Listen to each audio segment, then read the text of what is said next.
according to the United Nations, the best country in the world to live in. Vlogul de astăzi o să fie puțin diferit. Acum îl aștept pe Svein, pe soțul mamei mele, și mergem să îi iau un interviu primarului de aici din Vardal. Primarul este foarte bun prieten cu Svein și Svein l-a întrebat: domne, uite, băiatul soției mele călătorește și face videouri de călătorie, ai fi interesat să-ți iau un interviu? Și omul a zis: da, cum să nu, haide să facem chestia asta. Când mi-au spus: băi, vezi că am vorbit cu el și e de acord, eram așa, nu știam exact ce o să-l întreb, ce o să vorbim, mi-am făcut așa o serie de întrebări, dar sunt foarte, foarte, foarte curios și sunt foarte excited să văd exact cum se va desfășura această discuție. Țin să vă spun că tot interviul evident o să fie în engleză, deci în continuare o să aveți ocazia să vedeți acel video despre care vă spuneam în trecut că o să fie 99% în engleză. Haideți să vedem ce se întâmplă. You have been here sometimes. Is it your second time or? Well, I've been my first time here in 2014. Yeah. In summer, then I came here in October 2014, and I think this is my third time. Third time. Third time, yeah. Okay. Norway is very informal. Okay. Few people. Yeah. And distances are short between administration and politics and inhabitants. Okay. So I get a lot of visitors at my office. Okay. Yeah. And that's very. I think that is a very huge advantage for the people. Okay. And for people like me as well. Distances are short between mental distances. Yes. When I go shopping, Yeah. always 1 or 2 or 4 persons in the shop pats me on the shoulder. Yeah. I have to discuss a problem with you. Yeah. And that is a very, very nice thing to do, isn't it? Yeah, it's very nice because you have this like very close relationship to the people here, Yes. and you can understand their problems because Yeah. it goes to a private level. For me, I imagine this if I go to Bucharest, like 2 million people. I've been to Bucharest. I've seen I know Nicolae about that. Ceausescu's palace. You've seen it, yeah? It's bigger than mine. When have you been to Bucharest? When I was a young student, I went on a holiday. On a holiday with a lot of political content. Okay. By an organization, a social democratic organization in Norway. I've always been a social democrat. And we were on a traditional holiday in Neptune. In Neptune? Yeah. Okay, amazing, And, yeah. And we traveled 14 days for a fortnight, and we traveled to Bucharest for 3 days. We went to Constanza. Okay. There was I can't remember the name, I'm afraid, it's nearly 40 years ago, but there was a very small town, 10 kilometers or so south of Neptune, on the Black Sea coast. On the Black Sea. It was a very, very nice place. Yeah, I yeah. liked the place. Yeah, okay. Bucharest, there was this huge, big earthquake a I couple see. of years before. So you've been... okay. Do you remember exactly the year? It was in 1978. I was still in 78. 70, so this was exactly 1 year. The earthquake was in 77. Okay. So exactly 1 year. So I remember the ruins. You could see the ruins? Yeah, oh yeah, definitely, yes. Okay. Yeah. And of course, Romania, I traveled a lot in Eastern Europe. Okay. And Romania, of course, then was a much poorer country than Norway. Yeah. But people were friendly. Very friendly people. And I do also remember as a rather frightening thing to us, because Mr. Ceausescu, the dictator, Yeah. he had his holiday resort in Neptune. Okay, yes. And after 10 days or so, suddenly everything for the tourists are closed down at 10 o'clock. And we started asking, what happens? All restaurants, all bars, all the bowling halls, everything. What has happened? Mr. Ceausescu is in town. And suddenly a lot of police. Okay. And at times,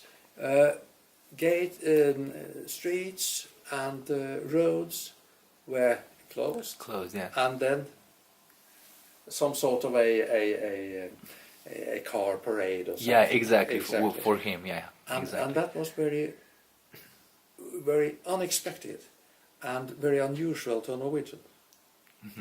Okay, okay, that's very, very interesting. Very interesting to speak to somebody that is not Romanian and can tell me things about my country that I don't know because I wasn't born back then, so I don't know the things back then. Because you know everything about the Cold War, I'm certain. Yeah, of course. And the Iron Curtain. Okay. From my political position, this was a very challenging time for Europe because Europe belongs together. Yes. Yeah. And I was interested in Eastern Europe, and your country then, Mr. Ceausescu, had some kind of status in Western Europe, because he was considered to be fairly independent from Moscow. Well, yes. His foreign policies. Yes. And that misled many of us to believe that the same liberalism that sort of colored his foreign policy also colored the inland of Romania. Yeah, but it did not. And we also saw this huge palace. You've been also inside or only from Not the outside? Inside. You've only seen it from the outside. But again, to a Norwegian, it seemed very special. What did you think when you saw that when you saw that the People's House is called? It House was of the People. appalling to me, to be honest. Okay. You know, in Scandinavia and in Norway, I think more than any other Scandinavian countries, many of us believe in a certain equality between people. And this huge, enormous palace, and there was a lot of poverty to see in Bucharest as well. Okay. So that part of the society, Romanian society, did not appeal to a Scandinavian. It was, you sort of, it makes you think. And of course, we knew about it, but when you are there and see it, it makes an impression. Yeah. That's very interesting. Like I said, I've never thought that I will find out things about my country from somebody that has been here like many years ago, but that's very nice. Well, anyway, that's my view. Yeah, that's yours might be different. That's why we're here. Yeah. How do you get to become a mayor? There's an election. There's always an election. Okay. And then you have to win that election. Of course. First, you have to be nominated by your party. And in my case, it's a big party, and in elections we normally get about half the votes in this town. Okay. Yeah. And if you see the map on my door, my office door, there are two big mayor parties in Norway. Yes. The red municipalities on the map. That's the Social Democratic Party, which I belong to. Okay. Arbeiderpartiet, the Labour Party. Labour Party. Labour Party. The green ones are small population municipalities. Okay. And that is one of the Farmers' Party in Norway. The Farmers' Party. Yeah, that was their tradition. They call themselves the Centre Party. This is my fourth period as a mayor. So this is your fourth time. How long does the period last? 4 years? 4 years. 4 years. Oh, okay. Yeah. So I've been in office for a long time, and I've been a vice mayor before that. Okay. And I've been doing politics in this town for more than 30 years. Okay. I like it. I'm born into it, sort of. It is a lifelong interest, and I'm local. I'm the fifth generation in my family in this town, so we belong here, sort of. Oh, okay. So your family comes from here. Yeah. Very on nice. My father's side, I'm the fifth generation. On my mother's side, I'm the third generation from here. Okay. Yeah. So I know the town. You have deep roots here. Yeah, deep roots, and I know the people. Okay. And I think that might be an advantage in certain ways because we understand each other, and I'm very sort of related to the town and the people. to the businesses and to our way of life. And I was born in a family where I should say the interest for society and for public matters was strong. So I've been brought up to it, sort of. Okay. Yeah. So my background is I'm a university man. I'm educated as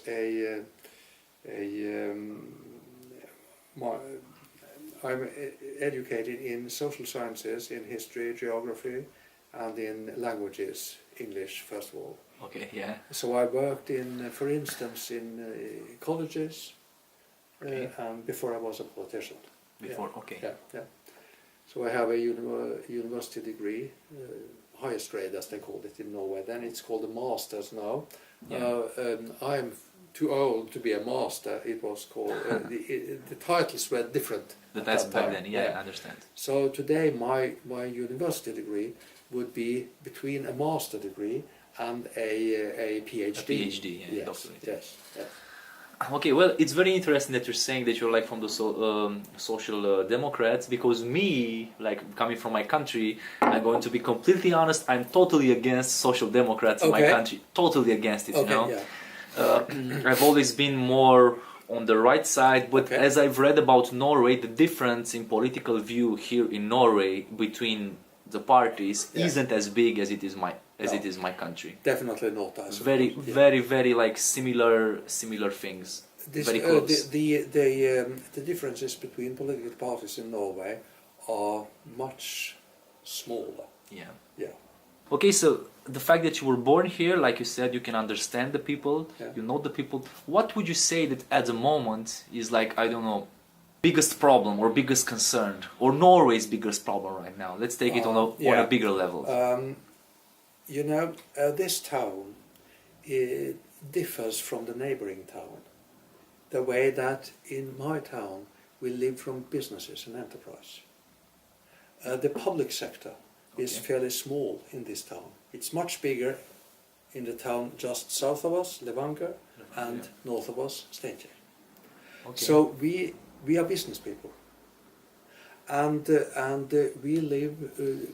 Our livings, our incomes, come mainly from the industrial sectors, from manufacturing industries, construction industries. For instance, the oil business, oil and gas business, is big in this town. We are one of the towns in Norway that depends most of all on oil and gas incomes. So this is very challenging, because the overall challenge in a town like this is to see that we have a competitive situation.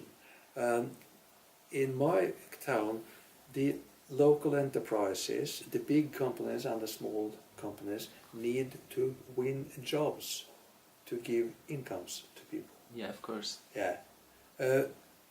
75% of all income of all breadwinners, of all people in my town, live from these parts of things. And in this town, we have to be careful about the businesses, because we live from them, and we have to large part of my job is to sort of help arrange good conditions for businesses. In the town just north of us, more than 60% of the people belong to the public sector. South of us, about the same amount, about 60% of the people live in the public sector. They work in public hospitals, public schools, things like that. These sectors are smaller here. Schools are good.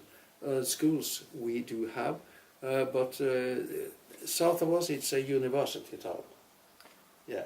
So that the amount of people the number of people, the part of the percentage of employees, they belong to more secure jobs than we do. Yeah. Because, believe it or not, it might be strange to hear it, but it's true.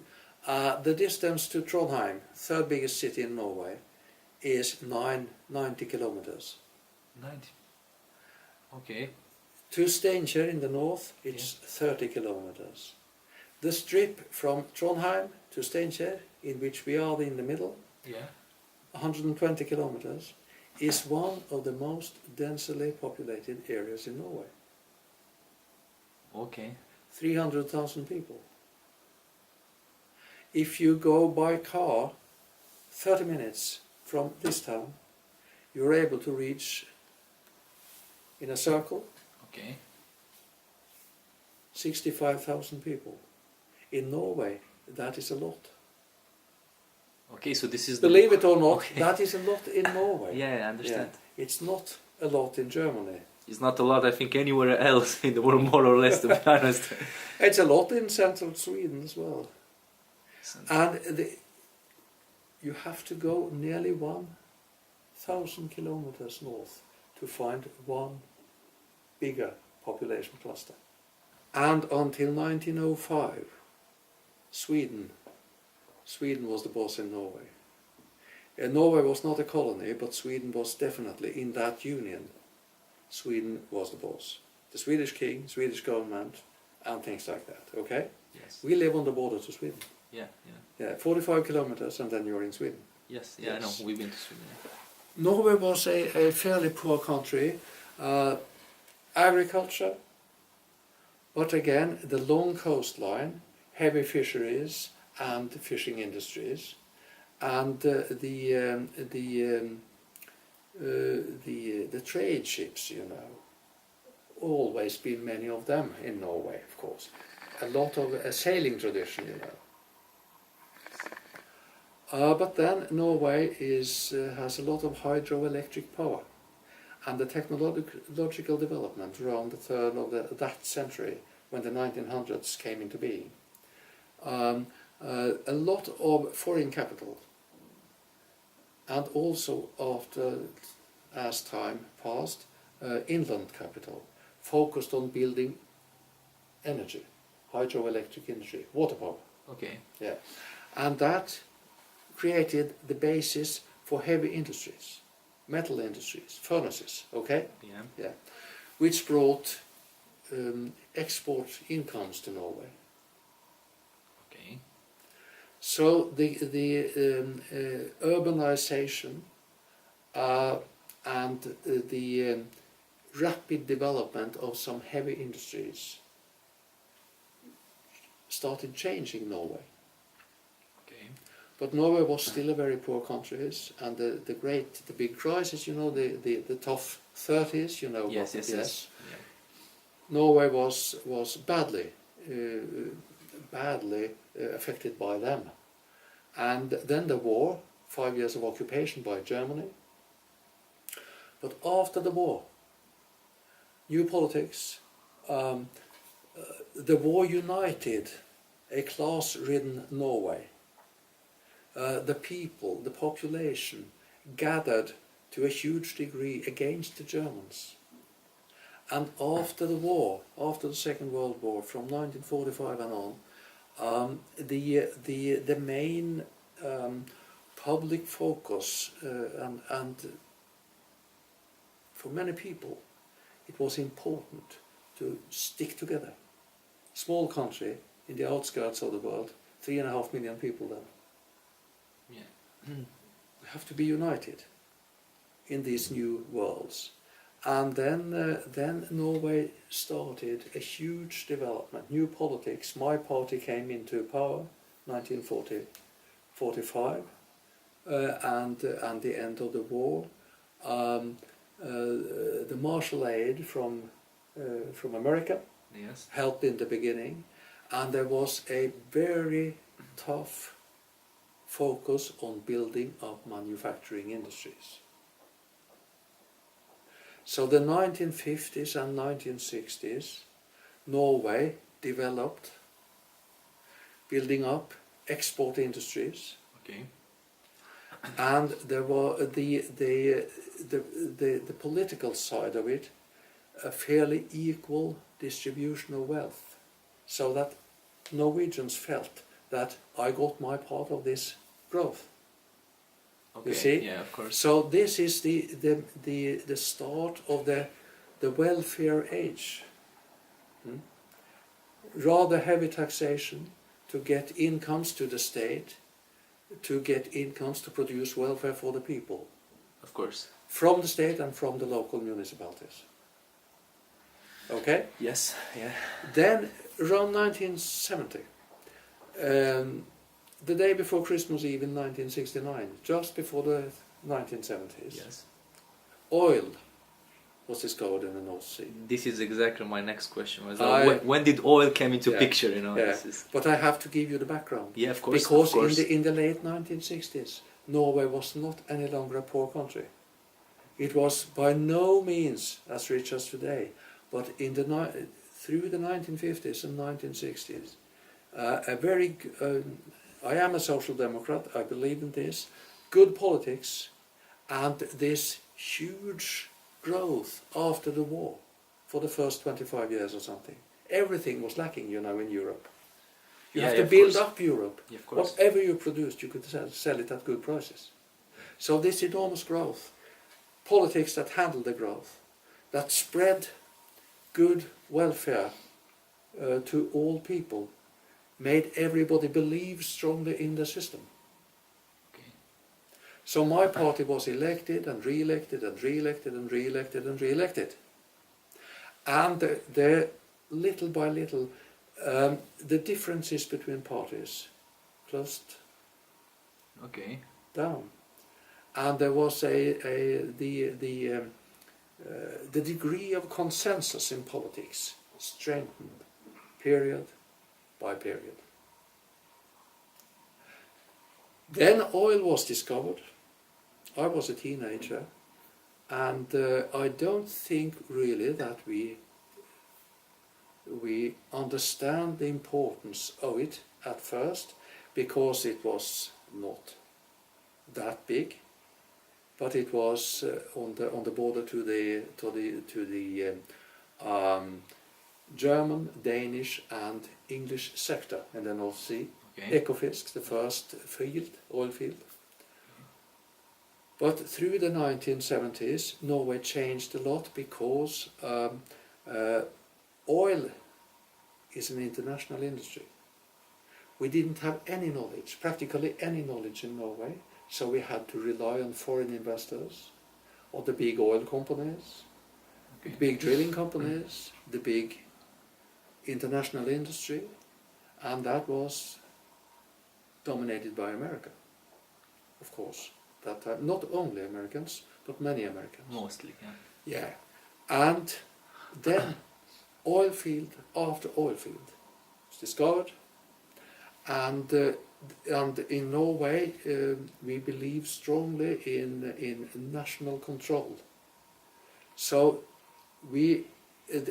I think we should be very grateful to the central governments during the 1970s and 80s, because of the way they built up Norwegian control. The natural resources belong to the people. This is a map of the most central oil fields on the coast. Okay. And it started down here. Okay. In around 1970, and it spread, and this is very high north, but there is tremendous fortunes There. as well. Okay. And we are situated here. Yeah, this is what I was searching. So This you have is your Trondheim. Verdal here. Okay. Yeah. And this local town and community changed Yeah. in the beginning of the 1970s from a traditional town in central Norway, a trading town, a lot of people working in small industries, things like that, to a town dominated by heavy industries and strong enterprises. So we have been very dependent on the oil and later the gas business, the combination. Now it's called oil and gas industries, you know. Okay. We are building platforms, drilling for drilling, for production, and the manufacturing sites in my town, Verdal, are the third biggest industrial field in Norway. According to the United Nations, the best country in the world to live in. Yeah, actually I read about that. 7 or 8 times over the last 11 or 12 years, we have been nominated as the best country in the world to live in. The most important question was the thing with alcohol here. I want you to, I'm really like kindly asking you to explain that to me. Why is alcohol, first of all, so expensive, and why can I go to like a 7-Eleven and buy like a bottle of whiskey? Why here? Why do you have here these Vin Monopol stores? Yeah, that is because of health concerns. There is strong evidence through research and what you can see in many countries, statistics on health, for instance, that there is a strong connotation between the average consumption of alcohol and the level of alcohol-related diseases. Yeah, you're right. Yeah.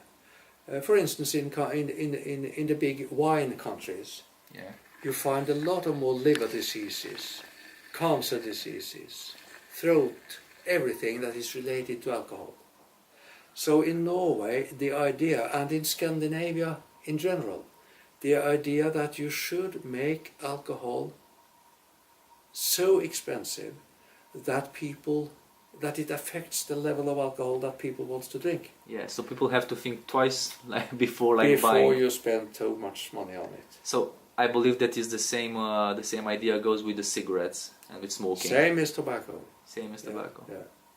Okay, that's very interesting. Very interesting because, like I said, last week, exactly when I arrived here, I made a video about the cost of living in Norway. Yeah. So I just walked around some shops, you know, some stores, and then I went to the Vin Monopol, you know, and I just compared the prices there. Compared to, of course, it's not a fair comparison, but just as an idea to compare prices with prices in my country.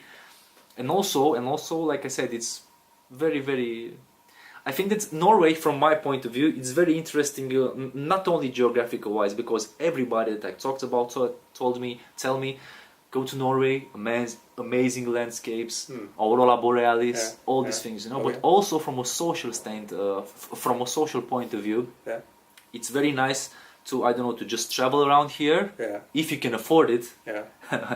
Because it's expensive. Next week I'm going to Oslo, and I will stay there 5 days, you know, and I was just searching for hotels, unbelievably expensive, you know, unbelievably. There's been an oil crisis for some years. The oil price has halved. Has been cut by 50%, and that affects a lot of people. Unemployment is rising in especially the southwestern part of the country, and the number of Norwegians that do take their holidays at home is increasing. But again, not many populations in the world buy as many flight tickets per year as Norwegians. And it's long country, a lot of it is inland, but many Norwegians have holiday flats in Spain. Spain, yes. In Italy. Yes. And also many Norwegians go to Greece. Oh yeah, many Norwegians. And it's so cheap to go from here to Greece. It's unbelievably cheap, like direct flights. And to the continent, many people go to Britain. To Britain, okay. And the traveling figures to the United States, for instance, all around the world. Life has changed tremendously in this country. For instance, I could give you a short story on that. You come from Thailand. Yes. I and my wife were in Thailand the weekend. Could never have happened 20 years ago. Okay. And the reason we went there is that one of our nieces, Okay. yeah, on my wife's family side, was going to get married. In Thailand. And she and her husband now then from Kristiansand in the southern part of Norway decided to have their wedding in Thailand. Ah, okay. He is from the southern part of Norway. She is from a town some kilometers further north here. Okay. They decided to have their wedding in Thailand. Could never have happened when I was a young man. Could never have happened 20 years ago. And when they invite friends and family to their wedding, more than 40 persons, friends, families on both sides, come to Thailand to take part in a wedding. That's amazing, very nice. That is one of the examples that might tell you that Norway changes. I have to take care of the... Of course, I just want to finish this. I want to thank you very much for accepting to this video. Like I said, you're the first person from a local administration, and I'm very grateful, and thank you again, sir. Thank you for coming. Thank you for talking to me, and it's interesting to listen to your experiences, and best of luck as you go on as Globetrotter. Ok, thank you. A trebuit să întrerupem interviul așa foarte rapid, pentru că avea o întâlnire. Faza tare e că eu, în momentul în care am aflat că o să vin aici, am știut că o să am o oră la dispoziție și mă gândeam că o să termin, nu știu, în 15-20 de minute maxim, dar lucrurile s-au lungit foarte mult pentru că omului chiar îi place să vorbească și am vrut să profit de acest moment super mult. Foarte interesant, foarte interesant. Sper că ați aflat lucruri ok, sper că ați avut răbdare să vă uitați la acest video. Ok, acesta a fost și vlogul de astăzi. Eu vă mulțumesc foarte mult că v-ați uitat la mine și nu uitați că vă iubesc. La revedere, pa, pa!